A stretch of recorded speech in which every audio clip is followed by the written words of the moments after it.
ますか？今日も一緒に絵を描きましょう。画面の上に置いた絵の具を動かす画面の上でにじます。そういった練習を今日は一緒に行いましょう。まずはカラカラに乾いている画用紙を水打ちで少し水分を与えます。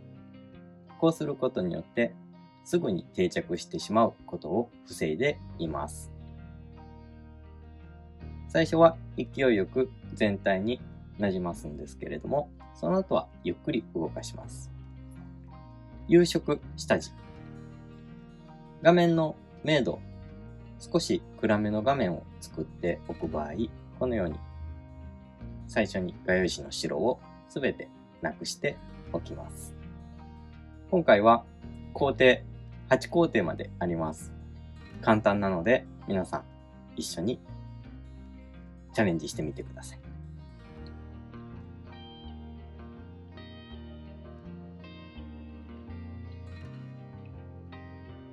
今、頑張ってトントントントンと絵の具を散らしています。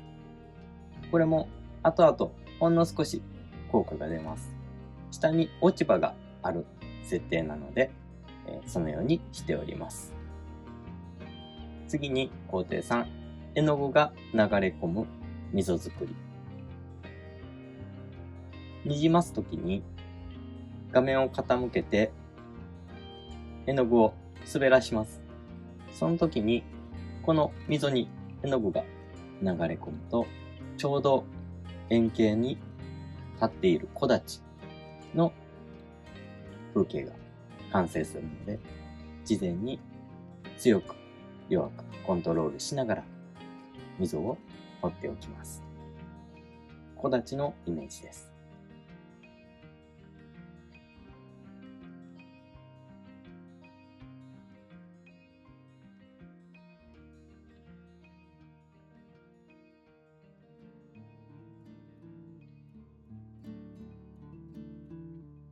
工程4、まだ画面が濡れているその間に色を流し込みます。今画面を傾けてます。少しずつ少しずつ円形の風景に感じられる色を入れています。パレットに事前に色を作っておくと、この作業がスムーズに行えるので、そのようにしてみてください。僕は後々作らなきゃいけなくなっちゃったので、皆さんはそのようなことがないようにするといいと思います。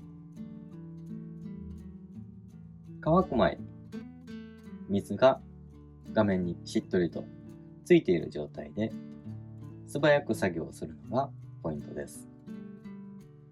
事前に使いたい色用意しておく。これがポイントとなります。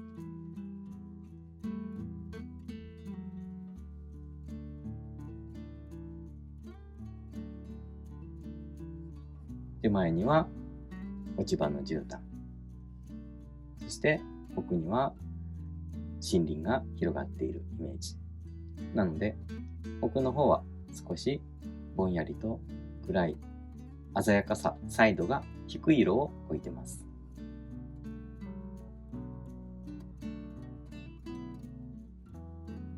次にもう一度上から空色、背景色塗っていきます。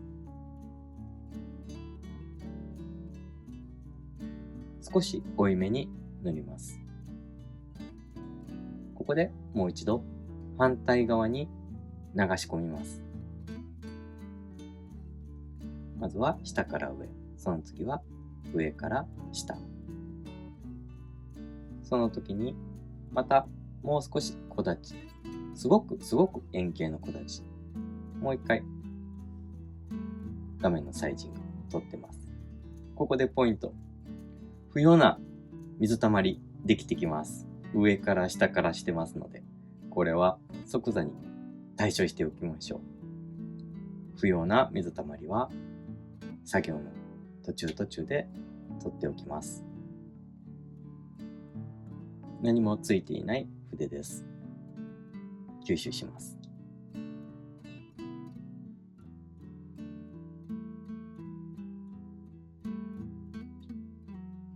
皆さん経験ないですか？画面がビチャビチャになりすぎてどうしようもなくなったこと。工程5です。まだ画面は濡れています。この状態で円形の明るいサイドを感じるところをにじみ込ませます。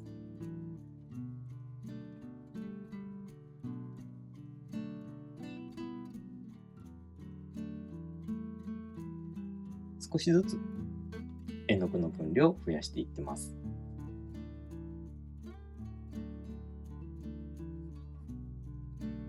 明るいところだけじゃなくて暗いところも同時に塗っていってます。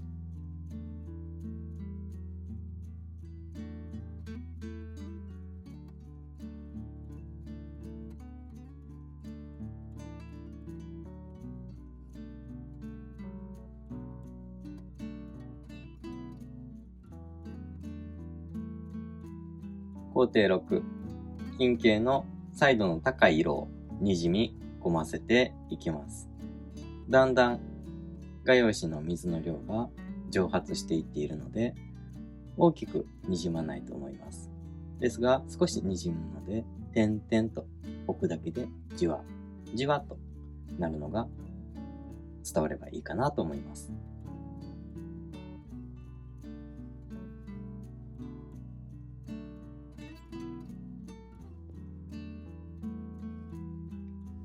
近景は特に再度鮮やかさを感じさせたいので、僕は絵の具の量を多く、水を少しにして筆先でトントントンと描いていきます。僕が使っているこの芙蓉筆、芙蓉という花の名前です。芙蓉は朝と夜で姿がコロッと変わります。細くも描けるし、太くも描ける。こんな特徴の筆にぴったりの名前と思いませんか？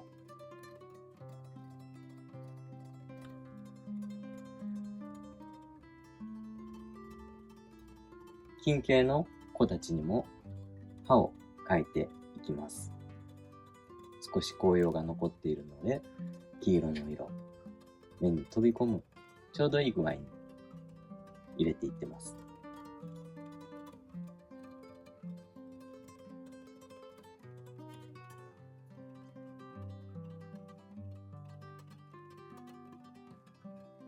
この時、もう画用紙の方はもうだいぶ乾燥している状態なので、固有色がのせやすくなっております。工程7、各所乾いたところに書き込んでいきます。円形、近景問わず、そのまま具体的に見えるところを書いていってます。まだ細かく書くというよりかは、なんとなくそこにそのような色合いを感じるぐらいでいいと思います。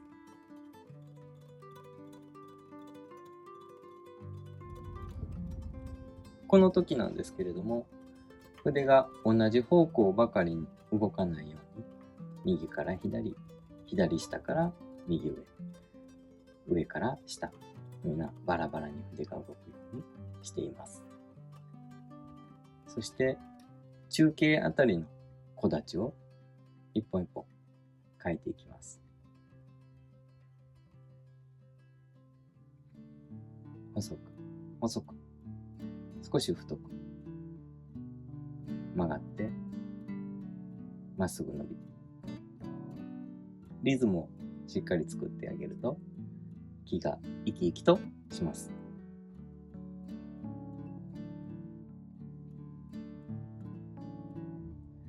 写真を見ながら描く場合でも、この木立、それぞれの木と木の区間みたいなのを気にするといいと思います。同じにならないように。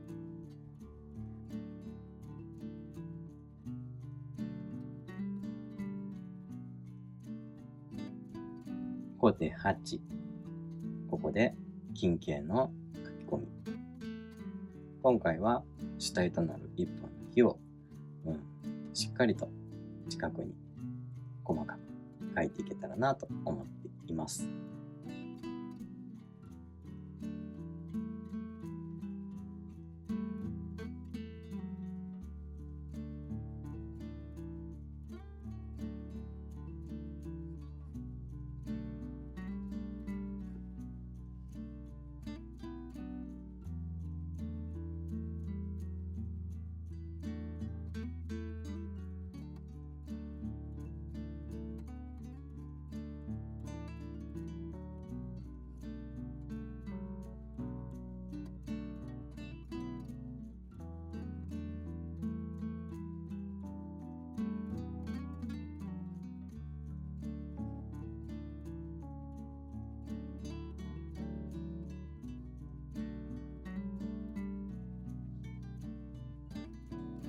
はい。出来上がりました。全部で8工程。作業を簡単に僕の動画ではだいたい1時間ぐらいでできるように書いてます。よかったら皆さんもチャレンジしてみてください。ご視聴ありがとうございました。さよなら。